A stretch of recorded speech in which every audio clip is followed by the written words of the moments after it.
Bonjour et belle semaine à vous tous. Vous avez été très nombreux à réagir lors de la dernière capsule, d'une de mes dernières capsules sur la dépendance affective. J'en suis ravie, c'est que ça bouge et ça bouge. Et vous avez envie de donner à votre vie maritale, à votre vie personnelle, un nouvel élan. Bravo, je ne peux que vous encourager à continuer. Il est clair que on ne peut pas parler de dépendance affective si l'on ne parle pas de lien d'attachement. Alors, qu'est-ce que c'est que l'attachement? L'attachement, en fait, c'est une capacité innée et biologique de s'attacher à une personne que l'on considère une personne qui va nous sécuriser. C'est quelque chose qui démarre dès les premières heures de vie d'un bébé humain. Il va s'attacher à la personne, donc notamment à la maman, qui va le nourrir, mais surtout qui va le sécuriser affectivement. On appelle cela en fait le style d'attachement. Pourquoi?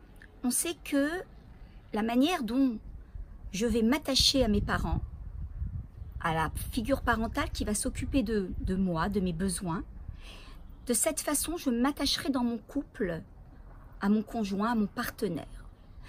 John Bowlby, qui est un psychanalyste, un psychiatre, va justement être le premier à conceptualiser l'idée de l'attachement. L'attachement, il dit comme ça, il dit qu'en fait, c'est quelque chose qui touche chacun et ça démarre depuis le berceau jusqu'à la tombe. Ça veut dire qu'en fait, personne ne peut dire que moi, je n'ai pas de style d'attachement. On a tous un style d'attachement. Et c'est pour ça que j'ai voulu ce matin pouvoir encore, d'abord, vous amener de la conscience et surtout vous aider à avancer dans votre couple. Et c'est pour ça que je vais développer avec vous ce matin les travaux de ce psychiatre Bowlby qui vont vraiment vous aider d'abord à comprendre comment vous fonctionnez, comment fonctionne votre partenaire et surtout comment attirer votre couple vers le haut. C'est ça le but. Et donc ce Bowlby explique qu'en réalité, il y a 4 types d'attachement. Alors, il y a l'attachement sécure, il y a l'attachement anxieux fusionnel, c'est un deuxième type d'attachement. Il y a un attachement qu'on appelle un attachement évitant et il y a un attachement qu'on appelle un attachement désorganisé, désordonné. Alors, le premier type d'attachement touche 50% de la population, c'est l'attachement sécure. Ce sont des adultes qui ont eu dans leur enfance des parents présents, des parents communicants, qui leur ont apporté la sécurité affective dont ils avaient besoin. Et justement, ces adultes vont pouvoir avoir une relation en même temps de proximité avec le conjoint ou la conjointe et en même temps pouvoir avoir des moments où ils peuvent se retrouver seuls et développer une forme d'autonomie.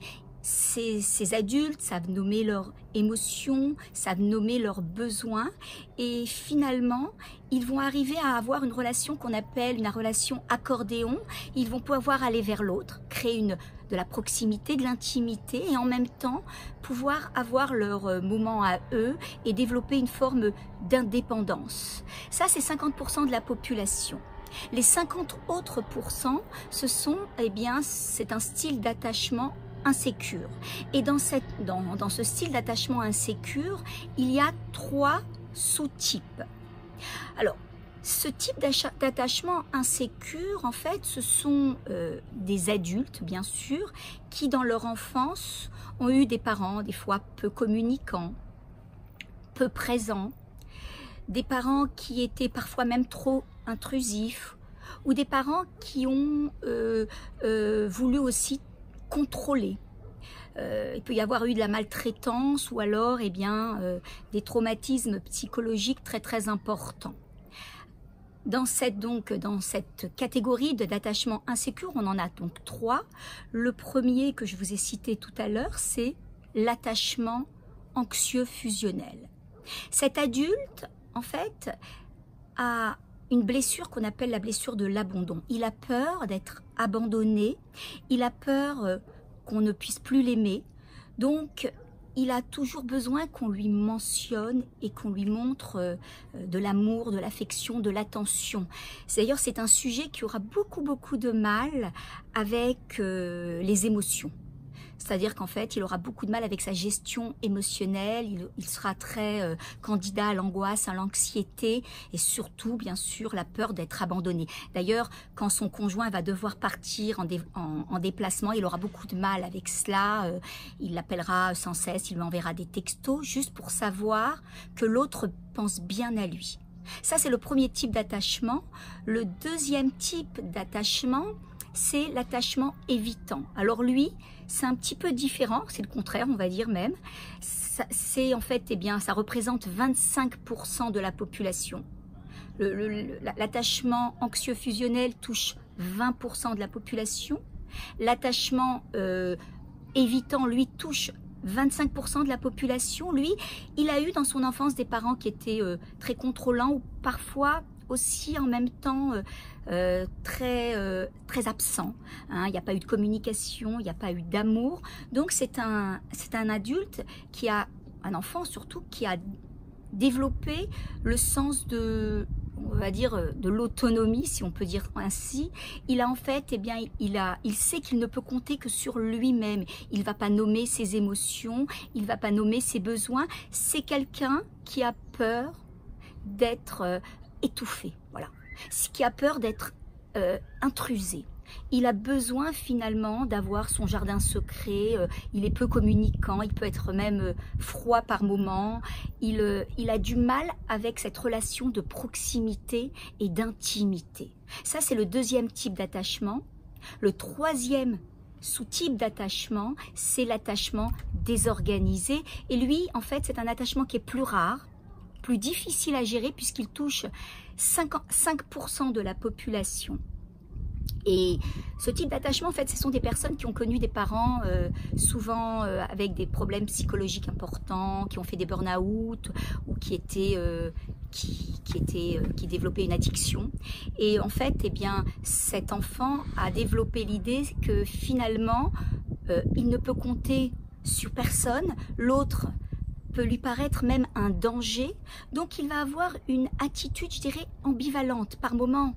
Comme tous, il aura besoin eh bien, qu'on lui montre de l'affection, de l'attention, il aura besoin de l'autre pour le sécuriser, mais en même temps, quand l'autre va vouloir lui apporter ce dont il a besoin, eh bien, il va très vite le repousser. En fait, c'est des montagnes russes chez lui. Vous connaissez cette phrase « Fuis-moi ». Je te suis-moi, je te fuis. En fait, c'est cela. Il va avoir des moments où il va être très fermé et par moments, il va déborder. Donc, vous voyez, c'est assez complexe de pouvoir vivre avec une personne qui est en fait en même temps évitant et anxieux. Alors, j'imagine que dans ces typologies de personnes, vous vous êtes retrouvés. Hein, vous vous êtes retrouvés ou vous avez retrouvé des personnes que vous connaissez et c'est bien, c'est la bonne nouvelle. La difficulté, c'est que souvent, quand on est dans ce style d'attachement, dans l'attachement, il est clair qu'il n'y a pas de liberté. Vous savez très bien que l'être humain est un être de liberté qui cherche en même temps à pouvoir créer une relation, mais a besoin justement de se sentir libre. Donc, ce type, on va dire, ces liens d'attachement, ces styles d'attachement vont créer en fait, eh bien, de grosses souffrances. La première, c'est que bien sûr, ce qu'ils vivent dans leur relation de couple, hein, eh bien, c'est quelque chose qui n'est pas épanouissant. C'est quelque chose qui va créer du désordre. Et quand on n'est pas bien dans son couple, on n'est pas bien dans la vie. Une deuxième chose, c'est qu'en fait, ça va développer chez soi de la culpabilité, de la honte. Je le vois tout le temps quand ces couples viennent en thérapie dans mon cabinet, ils ont ce mot qui revient souvent qui dit « mais à 40 ans, j'en suis encore là. À 40 ans, je n'ai pas réussi à gérer ça et ça. » Et ça développe chez eux une forme de honte, une forme de culpabilité. C'est quelque chose qui est complexe également à gérer. C'est pour ça que, en fait, l'attachement, le fait de le conscientiser, le fait de le comprendre, c'est important. Mais c'est surtout la manière dont je vais pouvoir gérer mon style d'attachement pour apporter l'épanouissement que je mérite dans la vie. Oui, que je mérite parce qu'on mérite tous, mes amis, d'être heureux, d'être épanoui. Et on va dire, le premier moteur de guérison, en fait, eh bien, c'est le couple. Vous savez, quand vous avez cette combinaison d'un couple qui est anxieux, évitant, vous avez en fait, chacun active la blessure de l'autre. Il y en a un qui a besoin de proximité constante, qui a besoin d'un attachement, qui a besoin de se sentir relié, et il y en a un autre qui a besoin justement de cette indépendance, qui a besoin justement de ne pas se sentir étouffé, n'a pas besoin de se sentir intrusé. Et vous comprenez bien que cette combinaison crée de gros conflits. Je le vois au quotidien quand j'accompagne ces couples. C'est des couples qui sont très conflictuels et qui vont même arriver à remettre en question leur couple. Parce qu'en réalité, ils n'ont pas compris la manière dont chacun fonctionne et ils n'ont pas commencé encore à développer peut-être des comportements différents. On a aussi ce couple, des couples que je rencontre souvent, qui sont des couples évitant désorganisés, excusez-moi, des couples plutôt évitants, en fait, ce sont des couples qui sont en fait sur deux chemins de fer, deux chemins de rail et qui continuent leur vie comme ça en roulant à la même distance, mais dans ces couples il ne se passe rien, il n'y a pas vraiment de communication, ça roule, il n'y a pas de problème, il n'y a pas d'histoire, mais le couple n'est pas heureux, n'est pas épanoui. Donc ce sont des couples aussi où il y a un travail à faire.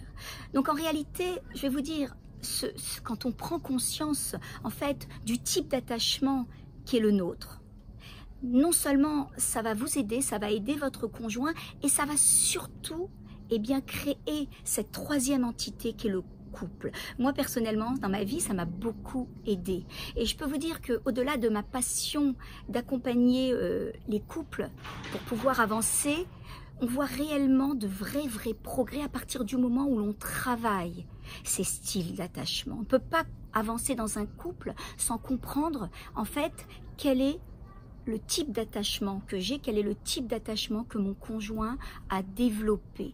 Et pour cela, il va falloir absolument entreprendre ou un travail personnel ou un travail avec un thérapeute de qualité. Il va justement vous apprendre à avoir du recul face à la situation. Il va vous apprendre en fait à découvrir qui vous êtes et qui est votre conjoint. Ça c'est extrêmement important. Parfois on peut vivre toute une vie avec un parfait inconnu. Oui. Autrement, il va également développer avec vous tout ce qui tourne autour de la gestion émotionnelle. Arriver à nommer ses émotions, c'est quelque chose d'extrêmement important de nommer ses émotions. Il va également travailler avec vous une dimension essentielle qui est l'estime de soi, l'amour de soi. Au-delà de ce qu'a été mon enfance, je suis une personne qui a de la valeur et qui a du mérite. Je ne suis pas mon passé. Je suis un adulte et j'ai toute ma vie devant moi pour pouvoir construire et créer la vie que je mérite. Et également, il va pouvoir travailler avec vous la communication, arriver à communiquer vos besoins, à communiquer vos émotions, à communiquer tout court, apprendre à communiquer. Donc tout cela, on en a besoin. C'est pour cela qu'aujourd'hui, je vais vous demander, comme c'est une capsule importante, de revenir et même de prendre des notes sur cette capsule qui va vraiment, j'en suis sûre, vous aider.